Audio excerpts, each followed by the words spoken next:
जहां प्रदेश भर में लाखों संविदा अस्थायी कर्मचारी कम वेतन और बिना नियमितीकरण के काम लगातार कर रहे हैं और लगातार नियमितीकरण की मांग कर रहे हैं, वहीं कल शाम 7 जुलाई को एक नया नियुक्ति आदेश जारी हुआ है। जी हां, जिसमें 30,000 प्रतिमाह वेतन संविदा कर्मचारियों को मिलेगा।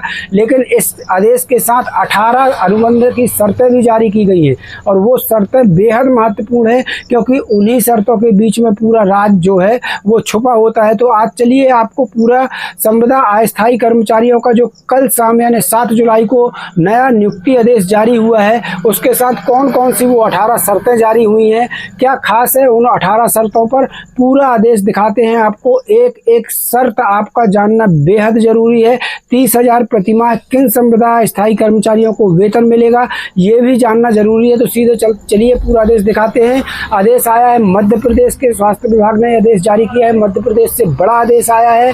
तो दोस्तों आपको पूरा आदेश दिखाते हैं। मध्य प्रदेश के हमारे संविदा अस्थायी कर्मचारी भाई जो वर्तमान में संविदा के पद पर काम कर रहे हैं, उनके लिए ये 18 शर्तें बेहद महत्वपूर्ण हो जाती हैं। सीधे चलते आदेश की तरफ। वीडियो को लाइक ज़्यादा से ज़्यादा शेयर करिएगा ताकि सब तक पहुंच सके। साथियों, यहाँ पर ये जो आप स्क्रीन पर आदेश देख पा रहे हैं, ये आदेश देखिए कल शाम के जारी हुआ है और संविदा कर्मियों की नियुक्ति का आदेश है। 30,000 रुपये प्रतिमाह इसमें संविदा कर्मियों का वेतन बताया गया है, लेकिन 18 शर्तों के साथ ये आदेश जारी हुआ है। कई पन्नों में ये आदेश है। चलिए आपको पूरा आदेश दिखाते हैं। बहुत बड़ी खुशखबरी है। यहाँ पर देख लीजिए क्या है। तो ये कल शाम के आदेश 7 जुलाई को जारी हुआ है। यहाँ पर देखिए बिल्कुल ताज़ा आदेश, अभी का आदेश मैं आपको दिखा रहा हूँ। 7 जुलाई 2026 का ये आदेश है। राष्ट्रीय स्वास्थ्य मिशन मध्य प्रदेश ने जारी किया है। तो यहाँ स्वास्थ्य विभाग ने ये आदेश जारी किया है। यहाँ पर देख लीजिए आदेश में क्या कुछ है। बहुत ही महत्वपूर्ण आदेश है। पूरा आदेश आप डाउनलोड कैसे कर सकते हैं वो भी मैं आपको इस आदेश में आगे बताने वाला हूँ। यहाँ पर देख सकते हैं राष्ट्रीय स्वास्थ्य मिशन की विज्ञप्ति क्रमांक भोपाल दिनांक 9/9/2025 द्वारा संविदा काउंसलर के रिक्त पदों की पूर्ति हेतु MP ऑनलाइन के माध्यम से ऑनलाइन आवेदन पत्र आमंत्रित कर पात्र उम्मीदवारों का चयन लिखित परीक्षा के माध्यम से किए गए। संविदा काउंसलर के अभ्यर्थियों द्वारा कार्यभार ग्रहण न करने की स्थिति में रिक्त पदों के विरुद्ध मेरिट के आधार पर प्रतीक्षा सूची MP ऑनलाइन के माध्यम से प्राप्त की गई। उपरोक्त विज्ञप्ति संविदा काउंसलर की नियुक्ति पुस्तिका में निर्धारित मापदंडों के आधार पर योग्य अभ्यर्थी को संविदा काउंसलर के पद पर मासिक मानदेय राशि 30,000 रुपये प्रतिमाह पर निम्न अनुसार संविदा नियुक्ति प्रदान की जाती है। तो यहाँ पर देख लीजिए 30,000 प्रतिमाह जो है इन संविदा अस्थायी कर्मचारियों का वेतन होगा और नीचे दिए गए तमाम कर्मचारियों की नियुक्ति जो है की गई है और ये नियुक्ति आदेश इनका जारी किया गया है। यहाँ पर आपको इस आदेश में देखने को मिलेगा कि 18 वो कौन सी शर्तें होती हैं जिन शर्तों के साथ संविदा कर्मी काम किया करते हैं। बहुत से आउटसोर्स कर्मचारी भाई कहने लगते हैं कि संविदा कर्मी और आउटसोर्स कर्मचारी में क्या फ़र्क है। तो देख लीजिए पूरी शर्तों के साथ ये आदेश जारी किया गया है। यहाँ पर ये पूरा चार्ट दिया गया है जिन जिन कर्मचारियों की नियुक्ति की गई है। यहाँ पर देख सकते हैं ये पूरी डिटेल्स है इनकी। और यहाँ पर आपको बता दें, यहाँ पर देख लीजिए संविदा सेवा शर्तें निम्नानुसार रहेंगी। संविदा सेवा की शर्तें राष्ट्रीय स्वास्थ्य मिशन मध्य प्रदेश के संविदा मानव संसाधन मैनुअल 2025 के अनुरूप होंगी। दूसरा है संविदा पद पर नियुक्ति आदेश दिनांक से वित्तीय वर्ष की समाप्ति दिनांक यानी 31 मार्च 2027 के लिए अनुबंध होगा। तो यानी जो अनुबंध रहेगा वो 31 मार्च 2027 तक के लिए रहेगा। अब यहाँ आगे देखिए वार्षिक मूल्यांकन में योग्य पाए जाने पर मानव संसाधन के मैनुअल के अनुरूप संविदा अनुबंध को राष्ट्रीय स्वास्थ्य मिशन मध्य प्रदेश द्वारा स्वीकृति अवधि के लिए बढ़ाया जा सकेगा। तो यानी विभाग अगर आपका काम अच्छा है तो विभाग बढ़ा भी सकता है। चौथी शर्त बहुत महत्वपूर्ण है। यहाँ पर देख लीजिए संविदा अनुबंध के आधार पर नियमितीकरण संबंधी कोई मांग या दावे स्वीकार नहीं होंगे। तो यहाँ पर देखिए जो संविदा कर्मचारी काम करते हैं इन शर्तों में चौथी शर्त बड़ी महत्वपूर्ण है, जहाँ पर स्पष्ट लिख दिया गया है कि नियमितीकरण संबंधी कोई भी मांग या दावे स्वीकार नहीं होंगे। तो यानी यहाँ पर स्पष्ट शासन ने कह दिया कि आप आगे नियमितीकरण की मांग या फिर दावा नहीं कर सकेंगे। फिर यहाँ देख लीजिए 5वीं शर्त क्या है। संविदा काउंसलर को आदेश प्राप्ति के 15 दिवस के भीतर पद स्थापना स्थल पर उपस्थित होना होगा। निर्धारित अवधि में कार्यभार ग्रहण न करने की दशा में नियुक्ति स्वतः निरस्त मानी जाएगी। इस संबंध में कोई भी अभ्यावेदन या अनुरोध मान्य योग्य नहीं होगा। छठवां, संविदा काउंसलर को नियुक्ति दिनांक से 2 वर्ष तक आवंटित जिले एवं स्वास्थ्य संस्थाओं में पदस्थापना परिवर्तन यानी स्थानांतरण की पात्रता नहीं होगी। यानी 2 वर्ष तक इनका कहीं भी जो है ट्रांसफ़र नहीं होगा। जो जिला दिया जाएगा वहीं नौकरी करनी होगी।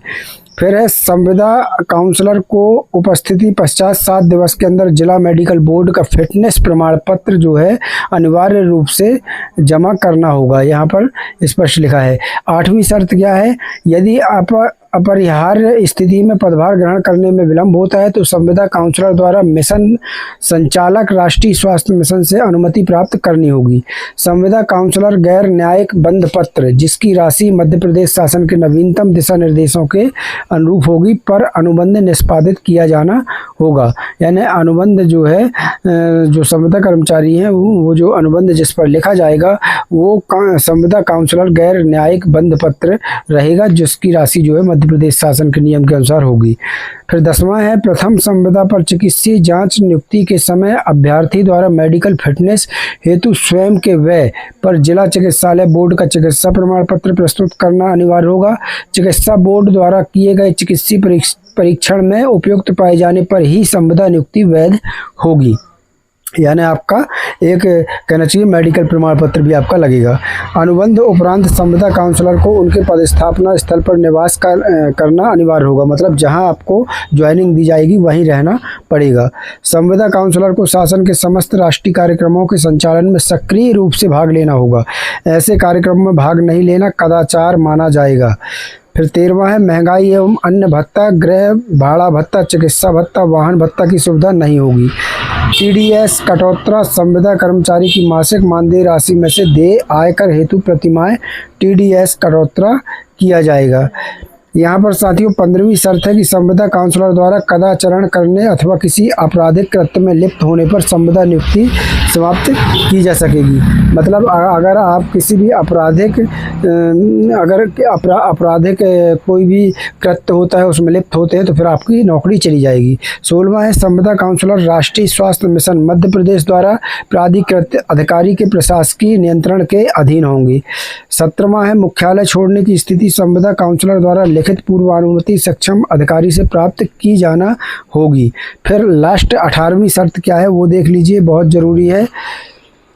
कार्यभार ग्रहण करने होने के पूर्व अभ्यर्थी द्वारा आवश्यक दस्तावेजों की सत्यापित छाया प्रति यानी हार्ड कॉपी के साथ मूल दस्तावेज को सत्यापन अवलोकन प्रमाणीकरण हेतु प्रस्तुत करना होगा।